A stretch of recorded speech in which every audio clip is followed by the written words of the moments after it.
আসসালামু আলাইকুম ভিউয়ার্স, আপনারা সবাই কেমন আছেন? আশা করি যে যেখানে আছেন ভালো আছেন, সুস্থ আছেন। আপনাদের দোয়া ও ভালোবাসা ও আল্লাহর অশেষ রহমতে আলহামদুলিল্লাহ আমরা সবাই ভালো আছি।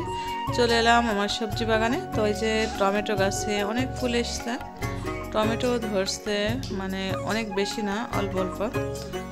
তো আসলে গাছে কি যেন রোগ লেগে গেছে। আর এখানে আছে বিট, গাজর, আর এখানে সিম গাছ, অনেক সিম এসছে যে আমার গাছে, মাশাআল্লাহ। তো আমি সিম কিছু উঠাবো একটু পুষ্ট দেখে। আসলে যখন বীজ হয় তখন এই সিমগুলো খেতে ভালো লাগে। আর এখানে ধনে পাতা আছে, কিছু ধনে পাতাও নেব। ধনে পাতার ভর্তা বা মুড়ি মাখানো বা যে কোনো তরকারিতে ধনে পাতাটা অনেক মজা লাগে, ছোটো মাছের তরকারি বিশেষ করে। তো এই যে সবজি যখন উঠেছে এই জন্য ধনে পাতা এই আর বিট, এই যে বিট একটু উঠালাম। বিট এতটুকুই হয়েছে, তো বেশি বড় হয় না, কারণ বৃষ্টির মধ্যে হচ্ছে করা, তো এই জন্য গাছ অনেকটা নষ্ট হয়ে গেছিল, এই জন্য দেরি হয়েছে বিটটা হচ্ছে করতে। তো যাই হোক, সবজি মোটামুটি সব সবজি হয়েছে। তো দেখি রমেন বিট খাবে, বিটটা কেটে নিই। তো এই যে বিট কাটা হয়ে গেছে, দেখুন কত সুন্দর কালার। এই যে, আর আমি এর আগে কখনো খাইনি বিট, শুধু দেখেছি বিটরুট, তো খাওয়া হয়নি কখনো। তো এদিকে এক হাতে টমেটো খাচ্ছে আর এক হাতে বিট নিয়েছে।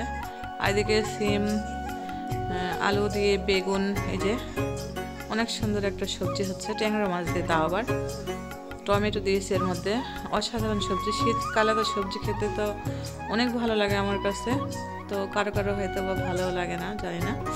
তো এখানে বিট দেওয়া হয়েছে, এই জন্য কালারটা একটু টকটকে হয়েছে। বিট একটু কেটে দিয়ে দিলাম এর মধ্যে, তো অনেক সুন্দর কালার এসেছে। এই যে দেখে মনে হচ্ছে খেয়ে নেই, আসলে সবজি অনেক মজা হয়েছে।